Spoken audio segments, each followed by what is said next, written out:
First time mo? First time mo dito? Oo, Okay. first time. Sige. Saan ang gagawin natin? So, ano po sana, milk tea? Milk tea balayage or milk tea full length? Okay. Milk tea balayage or milk tea Full length. full head? Oo. Full head na natin kasi Okay. naka-full head ka na eh. Okay. Hindi, lagyan din natin. I-full head muna natin tapos lagyan natin ng konting brown na lang sa loob. Kami nang bahala ni Ma'am Joy. Yes. Si Ma'am Joy pala, ma'am, ha? Dalawa kami gagawa sa'yo para maganda. Ma'am, yung length. Anong plano mo sa length? Kung pwede, like shorten kasi medyo dry na on the ends eh. How short? Yan. Ito. Okay. Yeah.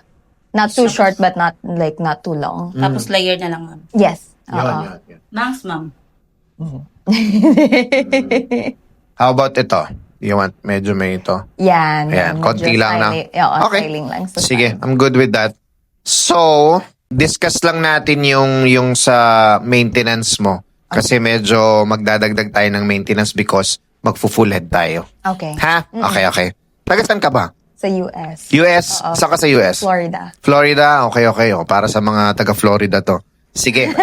Kung ganito kag-asawa mo, aalis ka pa ba ng Sa bahay. Yan pala. Okay, ito nyo naman, di ba?